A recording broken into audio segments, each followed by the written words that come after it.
Hello student, आज एक blunder हो गया। अभी लेक्चर हमने स्टार्ट किया था और लगभग 20 मिनट हो गए, लेकिन चूंकि माइक ऑन करना भूल गया इसलिए आवाज़ नहीं आ पाई, तो इसे रिपीट करना पड़ेगा। हालांकि 5 क्वेश्चंस इसमें लिखे गए थे न्यूमेरिकल का, और मैं बता दूं आज लास्ट न्यूमेरिकल क्लास है moving charge in magnetic field का।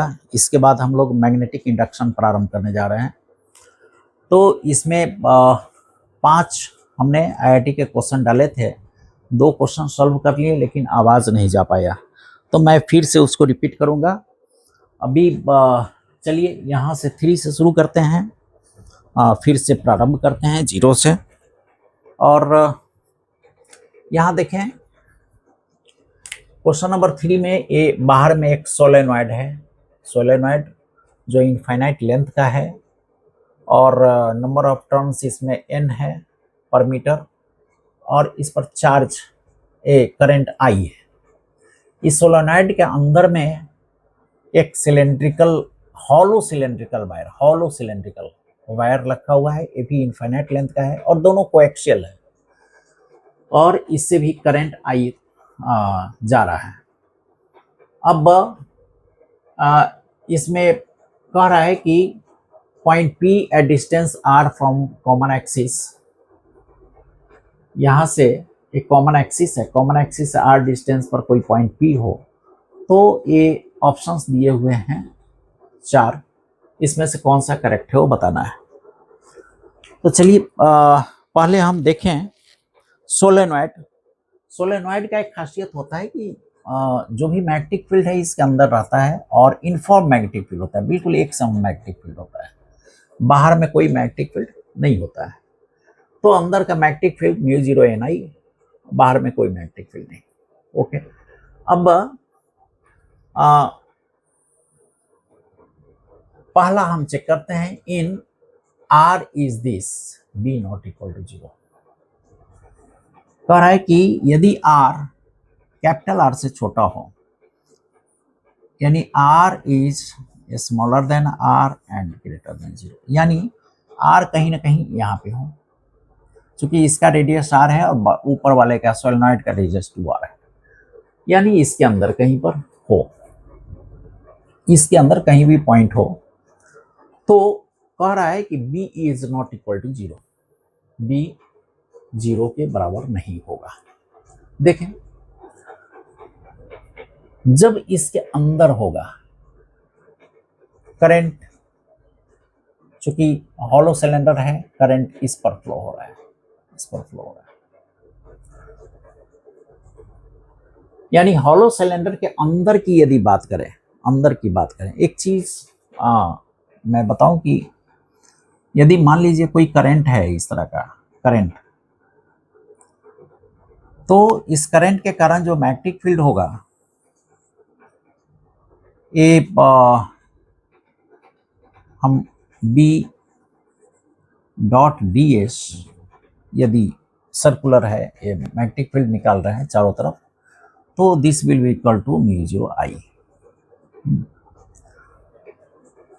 अब इस पॉइंट पर क्योंकि सारा करंट, हॉलो सिलेंडर है, हॉलो एक कंडक्टर है, इसलिए सारा करंट ये होगा, इसके अंदर कोई करंट नहीं होगा। कोई भी बिंदु ले लें, इसका सर्किल बनाए, इसके अंदर कोई करंट होगा ही नहीं, यानी दिस 0 यानी B 0। क्लियर है? तो इसके अंदर इस कंडक्टर के कारण B 0 होगा, सोलेनॉइड के कारण ये होगा B is equal to this, यानी बिल्कुल सही है। इसके अंदर में B not equal to 0, B हमेशा इसके बराबर होगा, B हमेशा इसके बराबर होगा, इसके कारण कोई मैग्नेटिक फील्ड नहीं बनेगा यहाँ, यानी A is right. B check करें, B कह रहा है कि यदि स्मॉल r और 2r के बीच हो, R और 2r के बीच, this R small r 2r, B along common axis, तो B का जो डायरेक्शन होगा कॉमन एक्सिस के along होगा। चलिए इसके बीच में आते हैं, यहाँ पे किसी भी बिंदु पर तो इसके कारण मैग्नेटिक फील्ड, ये जो सिलेंड्रिकल वायर है इसके कारण मैग्नेटिक फील्ड टोटल करंट अंदर चला गया, यानी हम करेंगे 2 पाई आर, यदि डिस्टेंस आर हो 2 पाई आर गुने B is equal to total current यानी आई, यानी म्यू 0 आई, यानी this is B is equal to mu 0 I by 2 pi R. अब इस कंडक्टिंग वायर के कारण इस बिंदु पर B is equal to this होगा, और ये चूंकि सोलेनॉइड है, सोलेनॉइड के कारण B दिस होगा। अब सोलेनॉइड के कारण जो B का डायरेक्शन होगा वो फेस के या तो अंदर होगा या फेस के बाहर होगा, यानी perpendicular to the page B का डायरेक्शन होगा। लेकिन इसका डायरेक्शन यदि हम देखें B इज इक्वल टू इसका, तो एक करंट फ्लो हो रहा है, यानी इसका डायरेक्शन इस तरफ होगा, यानी दिस वे होगा, दिस वे, यानी दिस एंड दिस एक दूसरे के परपेंडिकुलर होगा, यानी ए एक्सियल अलोंग द एक्सिस होगा, कॉमन एक्सिस, और ए एक्सिस के चारों तरफ होगा। तो जब ए मान लीजिए कि दिस इस तरफ है और ए इस तरफ है, तो इसका कंपोनेंट कभी भी इसके अलाउंग नहीं होगा, यानी this wrong answer. B along common axis नहीं होगा, एक किसी आर्बिट्ररी डायरेक्शन में होगा। क्लियर है? सी देखिए, यदि आर सेम कंडीशन है तो B is tangential to circle of radius R, centre at common axis. चलिए इसको चेक करें जरा। कह रहा है कि B tangential to circle of radius R, यानी ये होगा इस सर्किल का टेंजेंशियल होगा। तो टेंजेंशियल होगा, लेकिन केवल ये टेंजेंशियल होगा, ये नहीं होगा, ये तो अलोंग द एक्सिस होगा। जबकि बी अलोंग टोटल बी की बात कर रहा है, नॉट केवल ए बी, टोटल बी, यानी इसके अंदर टोटल बी, इस दोनों सर्किल के बीच सोलेनॉइड के कारण ये होगा जो अंदर की ओर होगा, और इसके कारण ये होगा जो टेंजेंशियल होगा, यानी C is also wrong answer. D देखते हैं, are is greater than 2r, यानी आर एकदम बाहर है। अब बाहर में सोलेनॉइड के कारण तो 0 होता है, केवल इसके कारण होगा। तो आर डिस्टेंस है, दिस मीन्स आर यदि ये हो तो इसके कारण बी 0,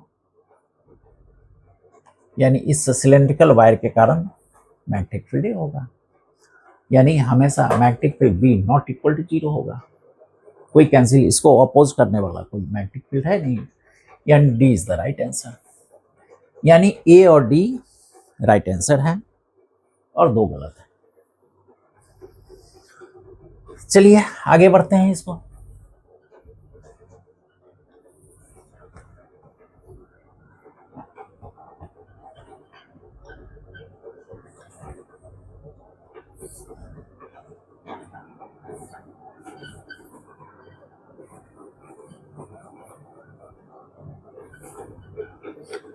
ये एडवांस 2013 का सवाल था। चलिए आगे बढ़ते हैं, इसे देखते हैं। बहुत इंटरेस्टिंग 3D का क्वेश्चन है, बहुत इंटरेस्टिंग सवाल है। ए एक्स एक्सिस है और ए वाई एक्सिस है।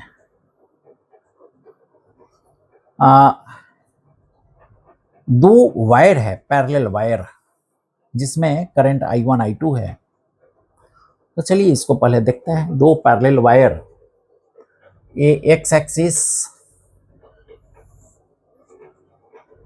और ए मान ले सेंटर है O, प्लस आर डिस्टेंस पर एक वायर है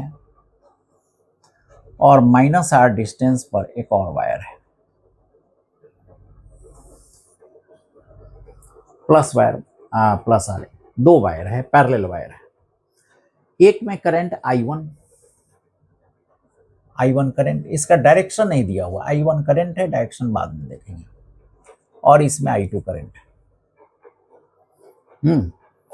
I1 I2।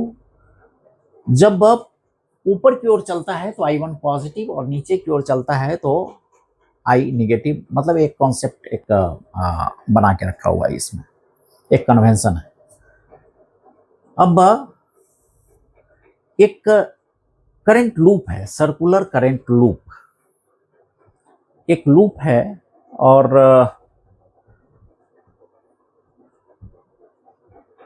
Okay, current loop loop loop loop between this, ठीक। एक करंट लूप है, लूप का रेडियस देख लूं जरा, दिस लूप का रेडियस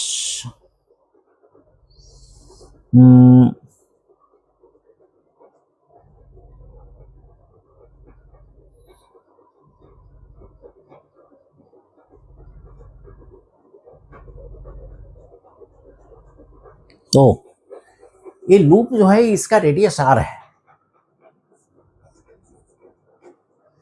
अब देखिए यहां से इस तरफ जेड पर, चूंकि यहां पर दिया हुआ है 0 0 √3r, यानी यहां पर सेंटर लगा के एक लूप, ठीक है। एक लूप है, करंट लूप है और जिसका रेडियस आर।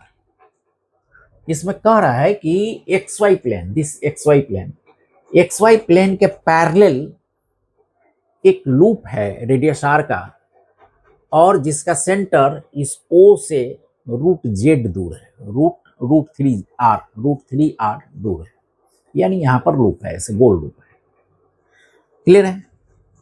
अब ये 3 डायमेंशन में बहुत मुश्किल है इसमें फिगर बनाना। चलिए इसको हम थोड़ा ट्विस्ट करते हैं। मान लीजिए कि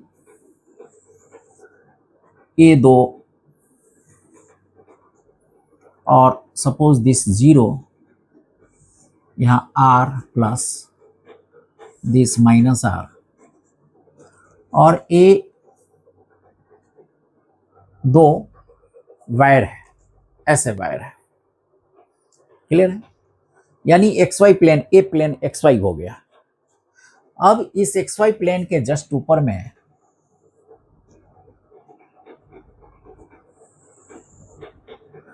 √3r डिस्टेंस पर एक इस तरह का सर्किल है, इसी प्लेन में सर्किल है।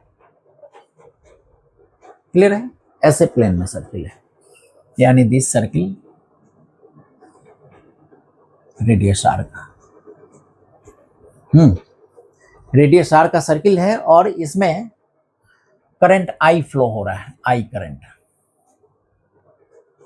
आर रेडियस का सर्किल। ओके, अब इसमें से कोई चुनना है जो सही है। कह रहा है कि if I1 = I2 B not equal to 0 at this, यदि I1 I2 दोनों बराबर हो, यहां दोनों का साइन एक समान है, यानी दोनों एक डायरेक्शन में है, I1 I2, तो I1 I2 तो B not equal to 0 at this, यहां पे 0 नहीं होगा। अब देखते हैं, जब दोनों का डायरेक्शन एक ही हो या दोनों इस डायरेक्शन में हो, अंदर की ओर, अंदर टुवर्ड, मतलब मान लीजिए कि दिस अंदर की ओर जा रहा है दोनों करंट, तो इसके कारण मैग्नेटिक फील्ड का डायरेक्शन यहाँ पे इस तरफ होगा और इसके कारण मैग्नेटिक फील्ड का डायरेक्शन ऊपर की ओर होगा। डिस्टेंस बराबर है, करंट यदि बराबर हो गया तो यहाँ पर दोनों के कारण मैग्नेटिक फील्ड 0 हो जाएगा, दोनों एक दूसरे को कैंसिल करेगा मैग्नेटिक फील्ड को। क्लियर है? लेकिन लेकिन लेकिन इसके कारण ये एक्सियल पॉइंट हो गया, इसके कारण मैग्नेटिक फील्ड यहाँ पर होगा और एक्सियल का मैग्नेटिक फील्ड इसको लिख सकते हैं this B is equal to mu zero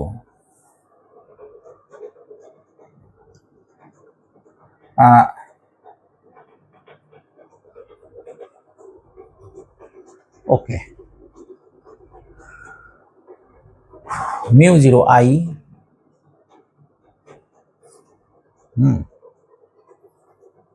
mu zero I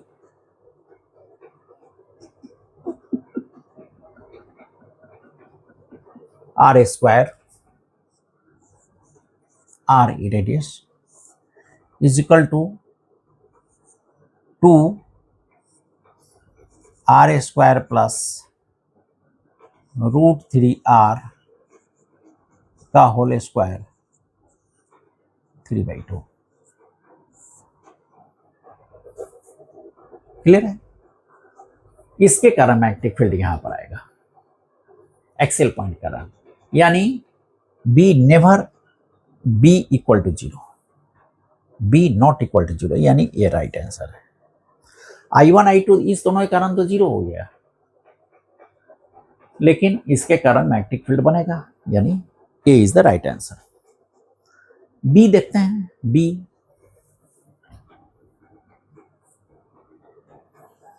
B है I1 पॉजिटिव है, I1 पॉजिटिव है और I2 नेगेटिव है। I1 positive I2 negative, I1 this. तो I1 पॉजिटिव है।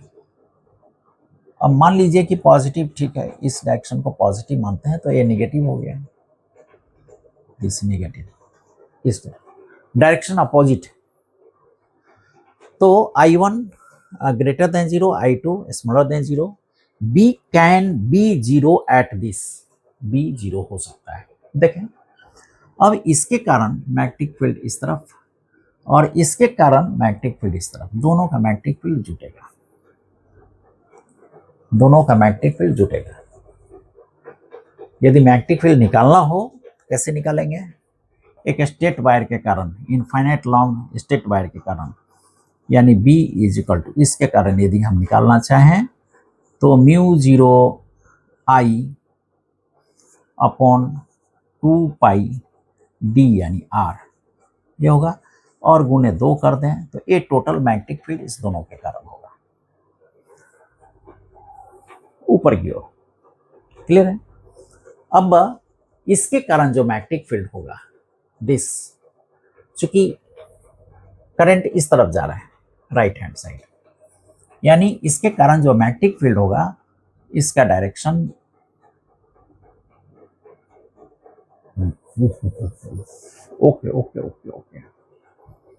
ओके दिस वे, इसके कारण मैग्नेटिक फील्ड दिस होगा। और वो मैग्नेटिक फील्ड जो पिछले बार लिखे थे, that is mu 0 I R square और 2 इंटू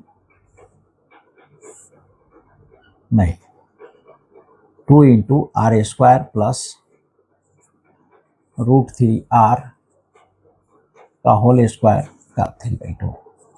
तो अपोजिट डायरेक्शन इस दोनों के कारण ऊपर है और इसके कारण नीचे आ रहा है। इस I1 I2 है, इसका जो A है दिस, एक साथ नहीं होगा, no, plus mu 0 I2 by 2πr, अलग अलग है दोनों का। तो A ऊपर की ओर है, नीचे की ओर, यानी can be 0 at negative, yes हो सकता है नेगेटिव। नो, ये तो नहीं। सी देख रहे थे ना हम लोग, सी देख रहे थे, सी ये तो नहीं होगा। B can be 0 at this. If I1 is equal to I2, BZ at center of loop is this. अब देखिए I1 I2 ये दोनों बराबर हो गया, मतलब ये भी चलिए एक ही डायरेक्शन हो गया I1 I2। अब कह रहा है कि BZ at center of loop, देखिए इंटरेस्टिंग क्वेश्चन हो रहा है यहाँ से।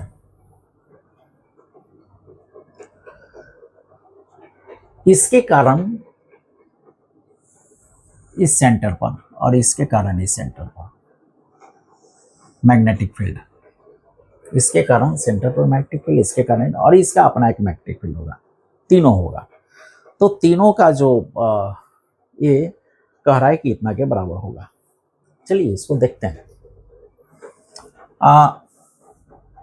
देखिए यहां पे √3r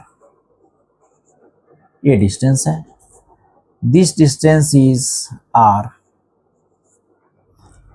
इसको यदि ऐसे मिला दें तो इसके कारण जो डायरेक्शन होगा मैग्नेटिक फील्ड का वो इस पर परपेंडिकुलर होगा, दिस पर, दिस डायरेक्शन b। क्लियर? अब यहां देखें, यदि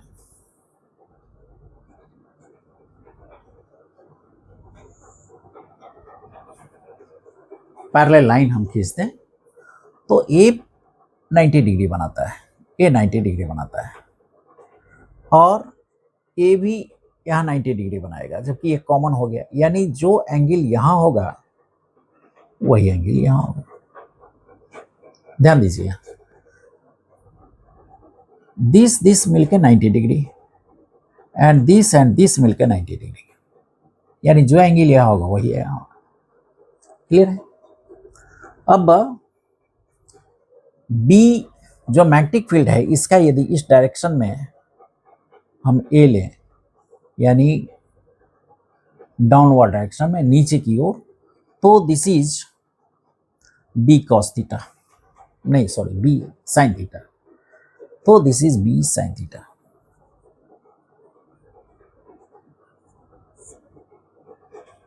क्लियर है? अब इसके कारण यदि हम देखें, इसके कारण दिस ऐसे कर लें, दिस a √3r है and this is r।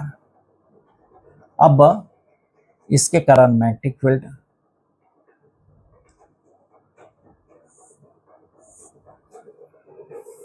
This way, यानी इस पर परपेंडिकुलर, चूंकि ऐसे हो रहा है परपेंडिकुलर।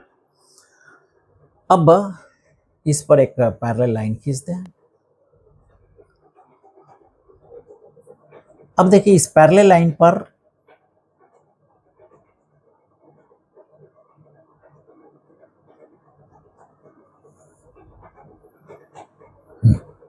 ओके, अब इस पर ए परपेंडिकुलर है, यानी दिस 90 डिग्री और दिस एंड दिस 90 डिग्री, यानी जो एंगल यहां होगा वही एंगल यहां होगा। क्लियर है? और जो एंगल यहां होगा वही एंगल यहां होगा। तो अब लेकिन एंगल को चेंज करेंगे, दिस अल्फा करेंगे, अल्फा बोलेंगे, दिस अल्फा, अल्फा और अल्फा। देखिए अलग अलग हो गया, इसके लिए अलग ट्रीटमेंट हुआ, इसके लिए अलग ट्रीटमेंट हुआ। अब इसका जब कंपोनेंट हम निकालेंगे इस बी का, सपोज दिस B1 और ए B2,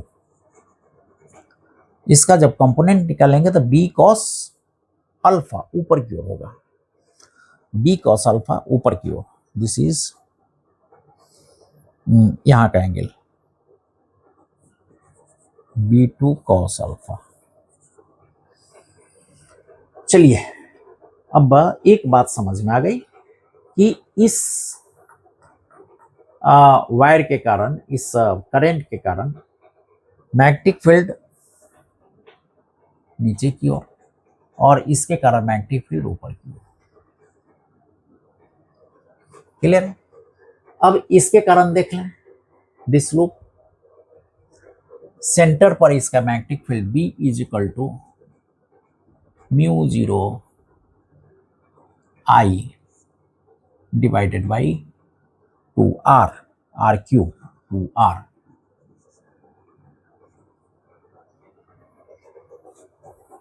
इस पर अब चलिए निकालते हैं तीनों का। इसके कारण निकालते हैं पहले दिस I1, सॉरी ये I2 है और ये I1 है।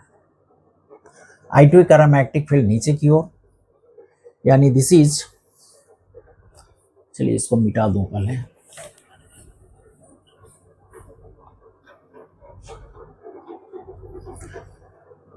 इसका दूरी r² और दिस यानी 2r।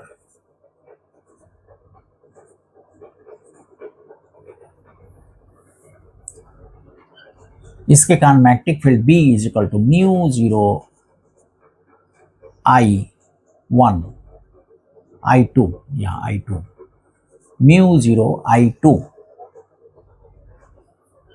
Divided by 2 pi D यानी 2r।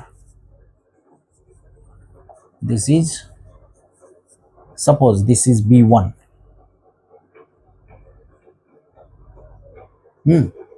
इसके कारण, और इसका हम कंपोनेंट लेते हैं इस लाइन पे, इस एक्सिस पर कंपोनेंट लेते हैं, तो this is equal to sine theta. Sine theta is equal to this, तो दिस साइन थीटा ये 2r है, तो r बाई 2r यानी हाफ, यानी this is into half.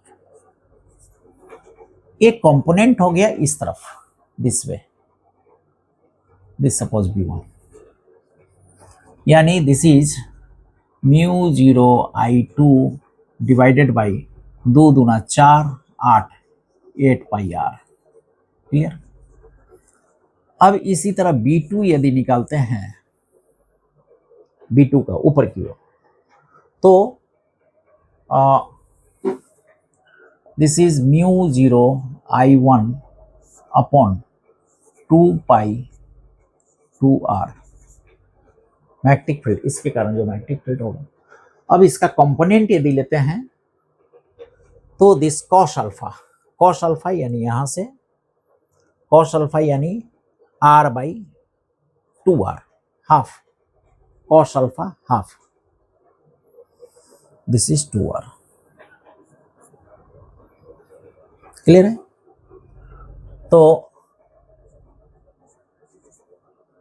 Cos alpha यानी this is mu 0 I1 divided by 8 pi r। Clear है। अब देखिए इसमें equal and opposite I1 is equal to I2 यदि आ गया, I1 I2 आ गया, तो एक दूसरे को कैंसिल कर देगा। यहाँ आके वर्टिकल कंपोनेंट एक दूसरे को, यानी B1 minus B2 is equal to 0, यानी इस दोनों वायर के कारण यहाँ पर इस डायरेक्शन में कोई मैग्नेटिक फील्ड नहीं होगा, केवल मैग्नेटिक फील्ड होगा इसके कारण। इसके कारण मैग्नेटिक फील्ड क्या होगा, म्यू 0 I अपॉन 2r, जो कह रहा है कि at the loop center is this, यानी this is right answer. Clear. चलिए आगे बढ़ें।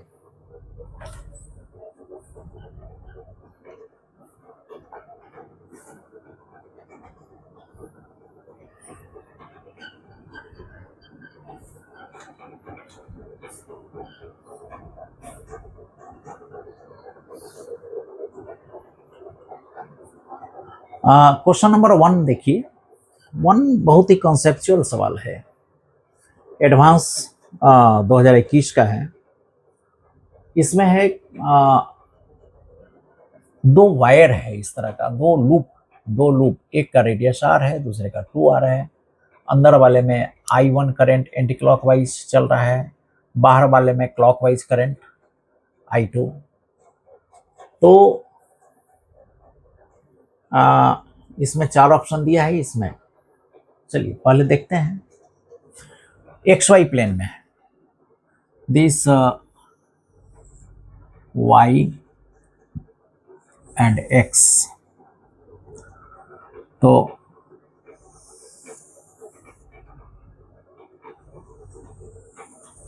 एक वायर है इस तरह का, और इस वायर में anti clockwise I1 current flow हो रहा है, और इस वायर का रेडियस है R, ये 0 है। अब एक दूसरा लूप है 2R रेडियस का, 2R रेडियस का। चलिए 2R रेडियस का एक दूसरा लूप है।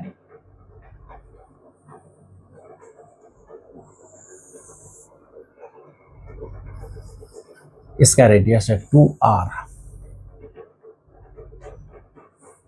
और इसमें क्लॉकवाइज I2 फ्लो कर रहा है।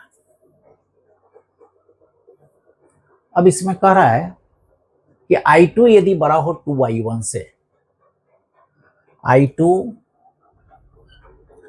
यदि बड़ा हो 2I1 से, और इस फील्ड में कहीं भी जो मैग्नेटिक फील्ड है वो x और y पर डिपेंड करता है। कहीं भी मैग्नेटिक फील्ड x और y के रूप में हम डिफाइन करते हैं, तो bxy perpendicular to xy plane, पहला कि xy प्लेन के परपेंडिकुलर होगा, ये जो b होगा xy प्लेन के परपेंडिकुलर होगा। देखिए बहुत ही ये टेक्निकल सवाल है, बहुत टेक्निकल सवाल है। इसमें कुछ बातें अलग से चर्चा हम करेंगे।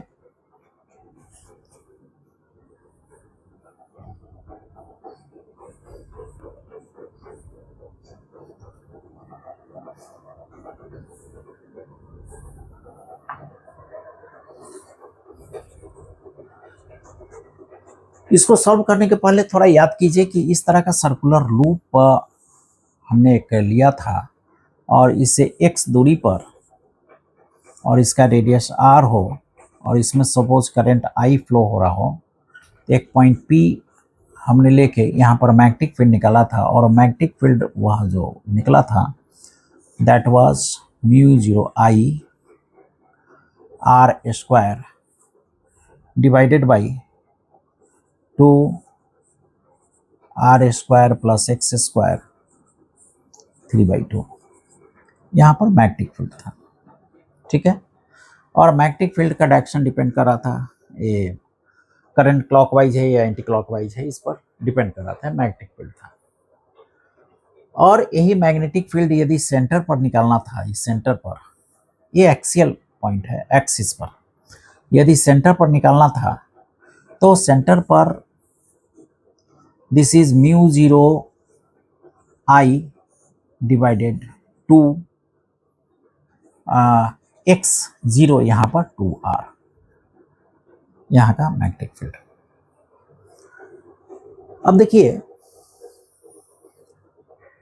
किसी यहाँ पर जो मैग्नेटिक फील्ड निकला सेंटर पर दिस, इसका मतलब ये नहीं है कि इस सर्किल में चारों तरफ यही मैग्नेटिक फील्ड होगा। सर्किल में अलग अलग मैग्नेटिक फील्ड होगा, और इस सर्किल में जैसे जैसे हम इस करंट के करीब जाएंगे, यानी पेरिफेरी के करीब जाएंगे, तो B का वैल्यू बढ़ेगा, सेंटर पर कम होगा, इस तरफ बढ़ेगा B का वैल्यू। यानी इसके अंदर B का वैल्यू अनइनफॉर्म होगा, इनफॉर्म नहीं होगा। एक सर्कुलर लूप के अंदर B का वैल्यू अलग अलग होगा, केवल सेंटर का वैल्यू हम निकालते हैं। ये क्लियर है।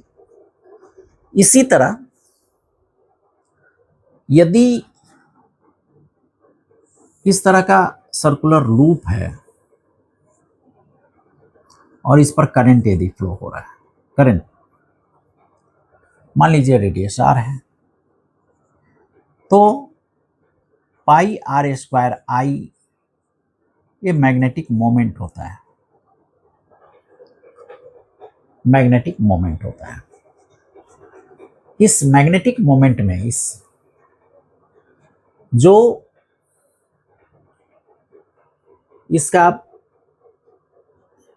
एस साउथ पोल इस तरफ हुआ outward the board, and north pole अंदर में होता है। साउथ पोल इधर, नॉर्थ पोल अंदर, यानी ये मैग्नेटिक डायपोल है।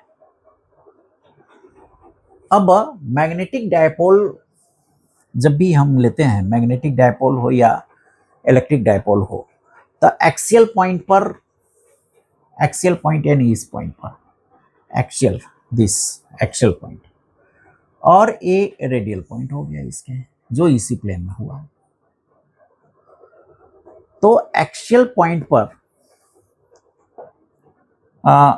जो फील्ड है, दिस एक्सियल पॉइंट पर फील्ड, दिस इज म्यू 0/4 पाई,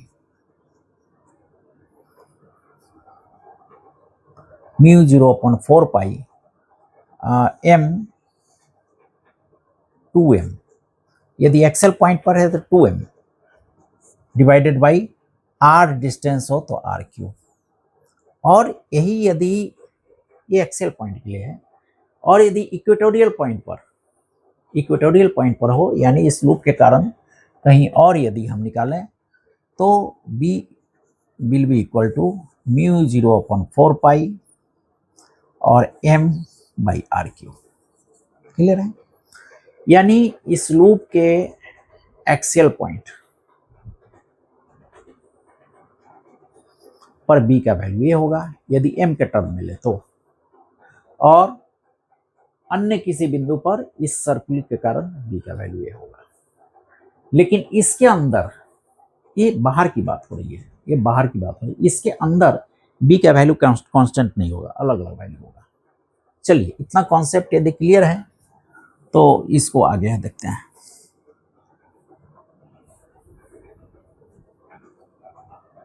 अब देखें,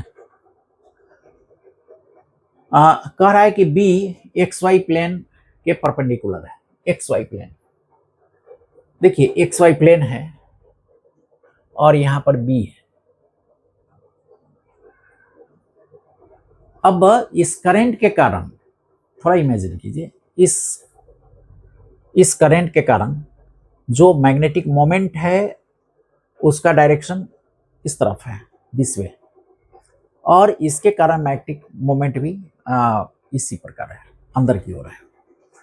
मैग्नेटिक मोमेंट यानी इस तरह का डायपोल यदि है, सपोज इस प्रकार का डायपोल है, और डायपोल के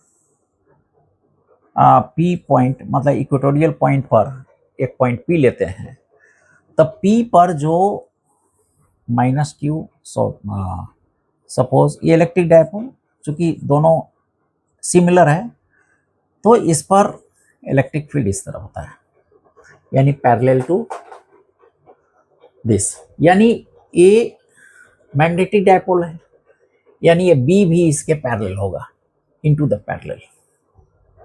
क्लियर है? इसी के पैरेलल इसमें होगा, यानी perpendicular to XY plane, right? Clear है? आपको कंफ्यूजन नहीं होना चाहिए, याद कीजिए आप, यहां से हमने ये निकाला था, दिस ए रिपल्सन फोर्स लाएगा, यहाँ अट्रैक्शन फोर्स लाएगा, दोनों का कंपोनेंट ए होगा, यानी इसका ही इसके पैरेलल, और इस बिंदु पर यदि लेते हैं तो इसका ही इस तरफ होगा, दिस एक्सेल में। क्लियर है? तो ए राइट आंसर। अब दूसरा कह रहा है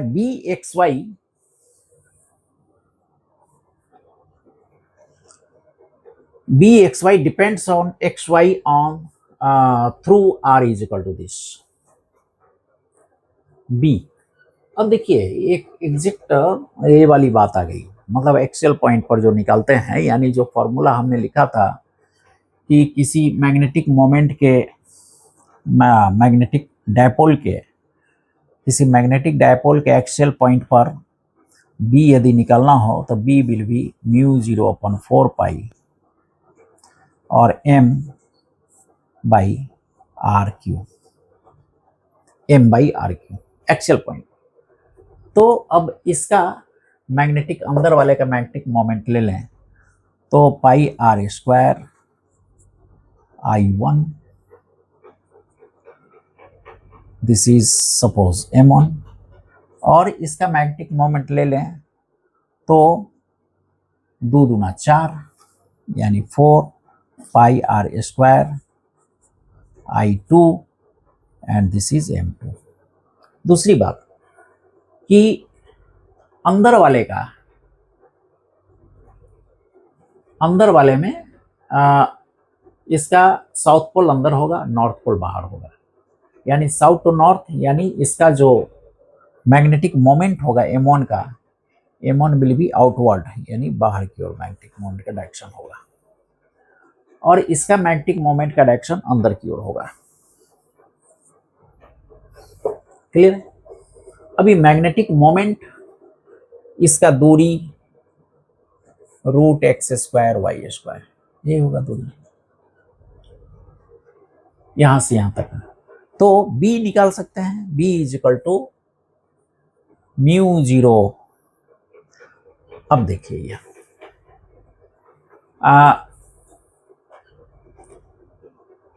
इसके कारण वहां पर B इस तरफ होगा, सॉरी अपोजिट टू था, प्लस से माइनस की ओर, ठीक। तो इसके कारण अंदर की ओर होगा और इसके कारण बाहर की ओर होगा, यानी अपोजिट एक्शन में होगा। अपोजिट एक्शन में तो निकाल लेते हैं, म्यू जीरो M यानी pi are square I1 divided by 4 pi r q यानी x square plus Y square 3/2 r q. और इसके कारण this minus mu zero 4 pi are square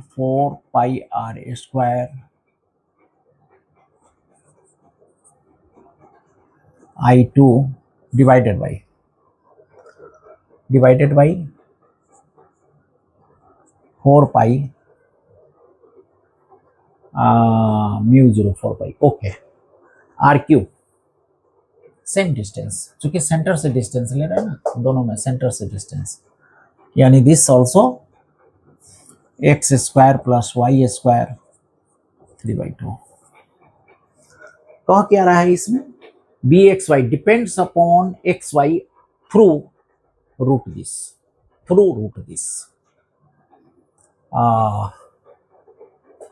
depend तो इसी पर कर रहा है।